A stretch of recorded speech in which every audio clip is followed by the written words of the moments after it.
మీ business గురించి మా ఛానల్లో ప్రమోట్ చేయించుకోవాలనుకుంటున్నారా? Contact us 8247743841. If you want to promote your shop business in a channel, you can call me to above number. ఆమె కరుణిస్తే మలయమారుతం, ఆగ్రహిస్తే ప్రళయ జంజామారుతం. ఆ కళ్ళు వయ్యారములిగిన నయాగారాలు, నయన నయాగారాలు, కలువల్లాంటి కళ్ళు, చక్రాల్లాంటి కళ్ళు. అభివర్ణనలు ఏవైనా అభినేత్రి జముల విశాల నేత్రి. కళ్ళతో కోటి భావాలు ప్రకటించారు. కనుబొమ్మల భాషలో కనులతో నటించారు. 4 భాషల్లో 198 చిత్రాలలో నటించిన మేటినటి. జగమే ఊయలూపిన వెండితెర వెన్నెల. మహిళల స్వాభిమాన జమీందారిని. ఆత్మవిశ్వాసం నిండుగా నింపిన జమునా తీరం. కళామ్మ తల్లి మణిహారం. హంపీతో గుంటూరు. హంపీలో పుట్టిన కన్నడ కస్తూరి జమున. తెలుగువారి దత్తపుత్రిక. తల్లిదండ్రులతో చిన్నప్పుడే గుంటూరు జిల్లా దుగ్గిరాల వచ్చి స్థిరపడడం వల్ల జమున తెలుగు అమ్మాయిగా మారిపోయింది. తన వెండితెర ప్రయాణానికి ప్రజానాట్య మండలి వ్యవస్థాపకుడు గరికపాటి రాజారావు సినిమా పుట్టిల్లు తొలి మజిలీ అయింది. తెలుగు నేల ఆమె పుట్టిల్లైంది. ఆకర్షణీయ రూపం, స్వచ్ఛమైన వాచకం, భాషా ఉచ్చారణలో స్ఫటిక స్వచ్ఛత, స్పష్టత నేర్పిన జమున సంగీత నాట్యాలతో తనను తాను తీర్చిదిద్దుకున్నారు. 1995 మిస్సమ్మ ఎల్వి ప్రసాద్ దర్శకత్వంలో వచ్చిన హాస్యభరిత చిత్రం ఒక క్లాసిక్. జమున నటిగా తనను తాను నిరూపించుకున్న సినిమా. ఇందులో బృందావనమది అందరిది, గోవిందుడు అందరివాడలే పాటకి జమున అభినయం అపూర్వం. సావిత్రితో పోటాపోటీగా నటించింది. భాగ్యరేఖలో బిఎన్ రెడ్డి దర్శకత్వ ప్రతిభ చూడాలంటే మరో సినిమాలో ఈ పాట సందర్భాన్ని గమనించాలి. పువ్వులు కోస్తున్న కథానాయికి ఏకకాలంలో అటు దైవానికి ఇటు తన మనోభిరాముడికి చేసే నివేదన దర్శక సమయస్ఫూర్తికి నిదర్శనం. అనంతరం అప్పుచేసి పప్పుకుడు, గులేబవలి కథ, బొబ్బిలి యుద్ధం, రాముడు భీముడు, మంగమ్మ శబ్దం, గుండమ్మ కథ, మూగ మనసులు, మంచి మనిషి, లేత మనసులు, రాము, మూగనోము, పండంటి కాపురం, కలెక్టర్ జానకి, మనుషులంతా ఒకటేలో జమున నటన తారాస్థాయిలో ఉంది. అగ్ర హీరోలతో విశాల నేత్రి, అందాల అభినేత్రి జమున ఎన్టీ రామారావు, అక్కినేని నాగేశ్వరరావుతో అత్యధిక సినిమాలలో నటించారు. ఎన్టీఆర్ ఏఎన్ఆర్తో పొరపచ్చాల వల్ల కొంతకాలం వారి సినిమాలలో అవకాశాలు రాలేదు. దాంతో ఆ సమయంలో ఆమె జగ్గయ్య, హర్నాథ్, కృష్ణ, శోభన్బాబులతో కలిసి 15 సినిమాల్లో నటించారు. వాటిలో అత్యధిక సినిమాలు విజయం సాధించాయి. హీరో కృష్ణతో అమాయకుడు, అల్లుడే మేనల్లుడే, దేవుడు చేసిన మనుషులు సినిమాలో నటించారు. 1974లో వచ్చిన దేవుడు చేసిన మనుషులలో అతిథి పాత్రలో మెరిశారు. సత్యభామ అంటే జముననే, శ్రీకృష్ణుడు అంటే ఎన్టీఆర్. సత్యభామ అంటే జమున, ఆ పాత్రలకు వారే కరెక్ట్ అని ప్రేక్షక లోకానికి ఒక నమ్మకం ఏర్పడింది. సినీ సత్యభామ అంటే తనే అన్నంతగా జమున ఆ పాత్రలో ఒదిగిపోయారు. తెలుగు వారి నర్గిస్ జమున. తెలుగు, కన్నడ, తమిళ, హిందీలలో ఆమె 198 సినిమాలు నటించారు. తెలుగు ఆర్టిస్ట్ అసోసియేషన్ స్థాపించి 25 ఏళ్లుగా సామాజిక సేవ చేస్తున్నారు. అభిమానులు జమునను హంపి సుందరిగా, తెలుగువారి నర్గిస్గా అభివర్ణిస్తారు. జమున అసమాన నటన విశిష్టతను గుర్తిస్తూ 1999లో తమిళనాడు ప్రభుత్వం ఎంజీఆర్ పురస్కారంతో, 2008లో ఉమ్మడి ఆంధ్రప్రదేశ్ ప్రభుత్వం ఎన్టీఆర్ జాతీయ పురస్కారంతో గౌరవించాయి. 85 వసంతాల వయసు, అదే చలాకితనం, అదే ఉత్సాహం. ఇటీవల మిస్సమ్మ సినిమాలో తన పాటకు తనే మళ్లీ అభినయించిన దృశ్యాలు వీక్షకులను ఎంతగానో ఆశ్చర్యపరిచాయి. జమున ప్రొఫెసర్ జూలూరి రమణారావును పెళ్లి చేసుకున్నారు. వీరి వివాహం 1965లో తిరుపతిలో జరిగింది. ఈ దంపతులకు కుమారుడు వంశీకృష్ణ, కుమార్తె స్రవంతి ఉన్నారు. వంశీకృష్ణ అమెరికాలోని శాన్ ఫ్రాన్సిస్కోలో ఓ యూనివర్సిటీలో ప్రొఫెసర్గా పనిచేస్తున్నారు. ఆయన తన భార్య, కుమారుడితో అక్కడే స్థిరపడ్డారు. స్రవంతిరావు తన కుమారుడితో కలిసి హైదరాబాద్లో ఉంటున్నారు. జమున భర్త జూలూరు రమణారావు 2014లో కన్నుమూయడంతో స్రవంతి తన తల్లికి అన్నీ తానే చూసుకుంది.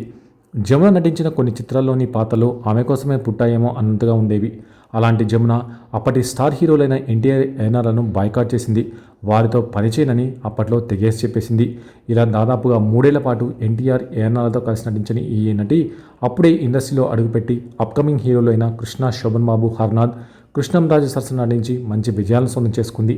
ఇక 3 ఏళ్ల గ్యాప్ తర్వాత గుండమ్మ కథ కోసం మళ్ళీ ఎన్టీఆర్, ఏఎన్ఆర్లతో కలిసి నటించింది జమున. అప్పట్లో నందమూరి, అక్కినేని హీరోలను ఎందుకు బాయ్కాట్ చేయాల్సి వచ్చిందో పలు ఇంటర్వ్యూలో ప్రస్తావించింది. అప్పటి తెలుగులో సూపర్ స్టార్స్గా ఎన్టీఆర్, ఏఎన్ఆర్ ఓ వెలుగుతున్నారు. వాళ్ళతో నటించకపోవడం అంటే ఎంతో గట్స్ ఉండాలి. ఇక ఏఎన్ఆర్తో వివాదంపై మాట్లాడుతూ, నాగేశ్వరరావుకు ఏంటంటే అందరూ తనకు వంగి వంగి దండాలు పెట్టాలి. నేను అలాంటి టైప్ కాదు. ఏ ఫీల్డ్లోనైనా క్యారెక్టర్, సెల్ఫ్ రెస్పెక్ట్ అది మెయింటైన్ చేసుకోవాలి అంటే ఇలాంటివన్నీ ఫేస్ చేయాల్సి ఉంటుంది. అలా నాగేశ్వరరావు, ఎన్టీఆర్ ఇద్దరు కలిసి పద్మశ్రీ లాగా నాకు చాలా టైల్స్ ఇచ్చారు. పొగరబోతుంది, కాలు మీద కాలు వేసుకుంటుంది, సమయానికి రాదు, ఆలస్యంగా వచ్చినా సారీ చెప్పదు, ఇలా చాలా రకాలుగా తనకు పేర్లు పెట్టిన విషయాన్ని ప్రస్తావించారు. అందుకే బాయ్కాట్ చేశాను. తర్వాత నేను హర్నాథ్, జగ్గయ్య, రమణమూర్తి, కృష్ణ, శోభన్ బాబు ఇలా కొత్త కొత్త హీరోల పక్కన చేశాను. హర్నాథ్ జగ్గయ్యతో నాకు మంచి పేరు వచ్చింది. ఇక గుండమ్మ కథ సినిమా కోసం చక్రపాణి నాగిరెడ్డి నన్ను నాగేశ్వరయ్య ఎన్టీఆర్ని పిలిచి కాంప్రమైజ్ చేశారు అని జమున చెప్పుకొచ్చారు. దాంతో ఆ వివాదం అట్లా ముగిసింది. ఆ తర్వాత ఎన్టీఆర్ తను తీస్తున్న గులేబాలి కథలో తనను కథానాయికగా తీసుకున్నారు. అటు ఏఎన్ఆర్ కూడా తన నెక్స్ట్ ప్రాజెక్ట్లో హీరోయిన్గా చేసిన విషయాన్ని ప్రస్తావించారు. ఇక ఎన్టీఆర్ 70వ దశకం చివరిలో చేసిన శ్రీరామ పట్టాభిషేకంలో మనుషులంతా ఒకటే, సంసారం, ధనమా దైవమ్మ వంటి చిత్రాల్లో నందమూరి సరసన మెరిసింది జమున. మొత్తంగా పురుషాధిక్య సినీ ప్రపంచంలో ఓ కథానాయికగా ఎలా ఉండాలో జమున చూపించింది. తెలుగువారి సత్యభామగా జమున తనదైన నటనతో ప్రత్యేకమైన గుర్తింపును కూడా సంపాదించుకున్నారు. అయితే ఇదే సత్యభామ పాత్ర కారణంగా ఆమె వివాదాల్లో వ్యక్తిగా కూడా నిలిచారు. సీనియర్ ఎన్టీఆర్ కృష్ణుడిగా నటించిన చిత్రాల్లో శ్రీకృష్ణ తులాభారం ఒకటి. అందులో జమున సత్యభామ పాత్రలో నటించారు.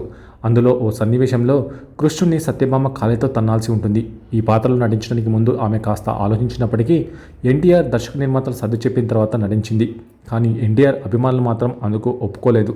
తమ అభిమాన హీరోని జమున అలా చేస్తుందా అని కోపడ్డారు. అయితే తర్వాత ఆమె పాత్ర పరంగా సినిమాలో భాగంగానే తాను అలా నటించాల్సి వచ్చిందని జరిగిన విషయం చెప్పడంతో వివాదం సద్దుమణిగింది.